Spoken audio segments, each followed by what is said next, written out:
গত কয়েকদিন আগে পীর সাহেব মধুপুর হুজুরের সঙ্গে সাক্ষাৎ করে আসলাম। হুজুর বলেছেন যে আমি তো মক্কা শরীফ যাওয়ার পর থেকেই 3বার মেডিকেল গিয়েছিলাম, অসুস্থ ছিলাম, বারবার দোয়া করেছিলাম যে আল্লাহ তুমি আমাকে যেহেতু এনেছো মক্কা মদিনায় এখানেই রেখে দাও, বাংলাদেশে আর ফিরেও না, আমার মৃত্যুই তুমি এই জমিনে ঘটিয়ে দাও। হুজুর বলেন কিন্তু এত চাওয়ার পরও মৃত্যু আমার হলো না। আমার চোখের সামনে একাধিক জনের মৃত্যু হয়েছে, যেমন হুজুর নিজে কারগুজারে শুনিয়েছেন তারই কাফেলায় ফরিদপুরের একজন ছিল, জামাই বউ একসঙ্গে গিয়েছে হজে। এখন হজের মধ্যে তওয়াফ করা লাগে না, বাইতুল্লাহকে মাঝখানে রেখে তওয়াফ করে। তিনি বলেন যে আমি চোখের সামনে দেখছিলাম ওই আল্লাহর বান্দা তওয়াফ করছিল, তো 5 চক্করের পরে, তওয়াফ মানে কয় চক্কর? 7 চক্কর। তো 5 চক্করের পরে মানে চক্কর 2টা এখনো বাকি আছে। এক সুযোগে হাজরে আসওয়াদ তো অনেক ভিড়, ওদিকে তো যেতে পারেই না, এক সুযোগে আল্লাহর বান্দা রুকনে ইয়ামানে শুধু স্পর্শ করতে পেরেছে। এটা স্পর্শ করে সঙ্গে সঙ্গে আনন্দে চিৎকার করে উঠেছে, আল্লাহ আমার জীবনটা কামিয়াব হয়ে গিয়েছে। হুজুর বলেন বাক্যটা বলতে দেরি, বেহুশ হয়ে পড়তে দেরি। সেখান থেকে সবাই ধরে ধরে মেডিকেল নিল, কিন্তু নেওয়ার আগেই মৃত্যুবরণ করলো। আল্লাহর বান্দা আল্লাহর মেহমান হয়ে গেল। হুজুর বলেন এগুলো দেখতাম আর আফসোস করতাম যে এই বুড়ারেও আল্লাহ যদি এই পবিত্র জমিনে রেখে দিত, আমার কবরটাও যদি মক্কা মদিনার মধ্যে হতো। কিন্তু বলেন যখন সফর শেষ হয়ে যাচ্ছিল তবুও মৃত্যু হচ্ছিল না, তো তখন দিল সাক্ষ্য দিচ্ছিল মনে হয় কিছু কাজ এখনো বাকি আছে, আল্লাহ আরো কিছু কাজের জন্য হায়াতটা বাকি রেখেছেন। তো হযরত নিজে বলেছেন যে রওজায়ে আতহারকে সামনে রেখে আল্লাহ রাসূল সাল্লাল্লাহু আলাইহি সাল্লামকে বলে এসেছি যে ইয়া রাসূলুল্লাহ আপনাকে সাক্ষ্য রেখে বলে যাচ্ছি ইনশাআল্লাহ সুম্মা ইনশাআল্লাহ আমার জান দিয়ে হলেও আগামী বছর সফরের আগেই, কারণ হুজুর এই বছর 49তম হজ করে এসেছেন, মানে আগামী বছর 50তম হজ করবেন। বাংলার জমিনে এমন দ্বিতীয় কপালওয়ালা কেউ আছে কিনা আমার জানা নাই যে 49 বছর শেষ করে সামনে 50-এর অপেক্ষায়, আর করোনার কারণে গ্যাপ না পড়লে 50 আরও আগেই শেষ হতো। তো হুজুর বলেন যে আমি রাসূলকে রওজায়ে আতহারের সামনে বলে এসেছি যে আল্লাহ ইয়া রাসূলুল্লাহ আগামী বছরের আগেই যাতে সুসংবাদ নিয়ে আসতে পারি যে আমরা বাংলার জমিনে আপনার ইজ্জতকে হেফাজত করতে পেরেছি, কাদিয়ানীদেরকে কাফের ঘোষণা করতে সক্ষম হয়েছে। তাহলে এই 1446 যে বছরটা শুরু হলো, অনেক কাজের একটা কাজ কিন্তু এটাও, আর মাথায় রাখবেন রক্ত দেওয়া ছাড়া কখনো সফলতা আসবে না। অন্যান্য জমিন যেখানে যেখানে কাদিয়ানীদেরকে কাফের ঘোষণা করা হয় দেওয়া ছাড়া হয় নাই, রক্তের দ্বারাই হয়েছে।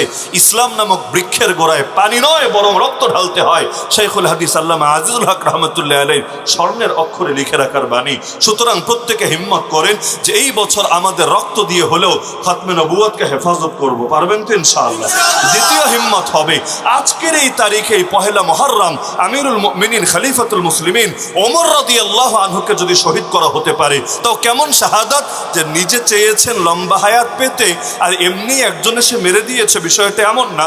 সহিহ বুখারীর কিতাবুল জিহাদ খুললেই দেখবেন ওমর দোয়া করতেন আল্লাহর কাছে, ওয়াকালা ওমর আল্লাহুম্মা রযুকনি শাহাদাতান ফি সাবিলিক, হে আল্লাহ আপনার রাস্তায় আমাকে শহীদ মৃত্যু দান করেন। তো ওমরের জীবনের চাইতে তো আমার জীবন, আপনার জীবন, কারো জীবন বেশি দামি না। সে ওমর যদি আল্লাহর কাছে চেয়ে নিতে পারেন যে আল্লাহ আমাকে শাহাদাত দান করেন, আমরা কোন দুঃখে এই পবিত্র জিনিস চাইবো না?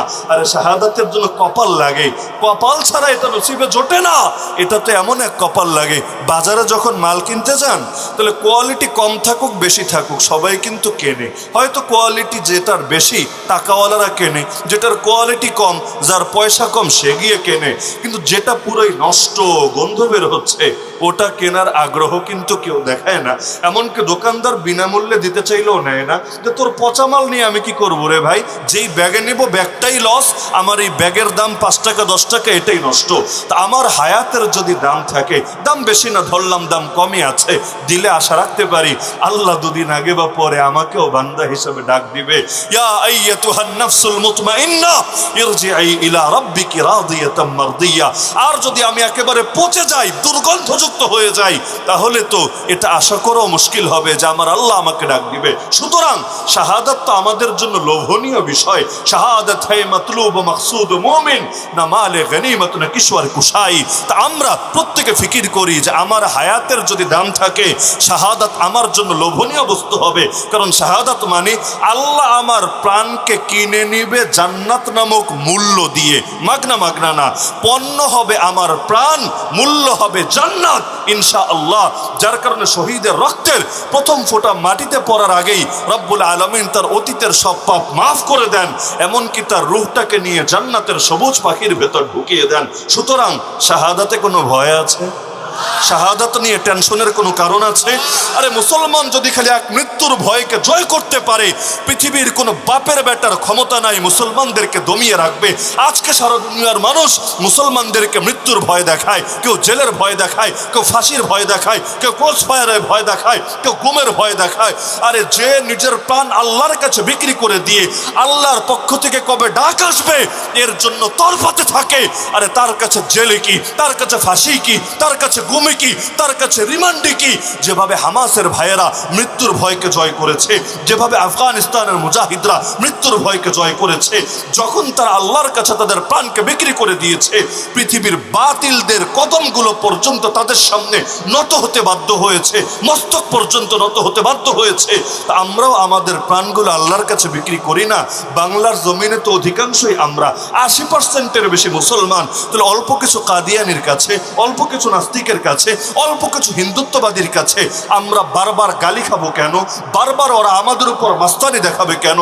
আরে আমরা যদি একযোগে ময়দানে নামি, ওদেরকে তো টর্চ লাইট দিয়েও খুঁজে পাওয়া যাবে না।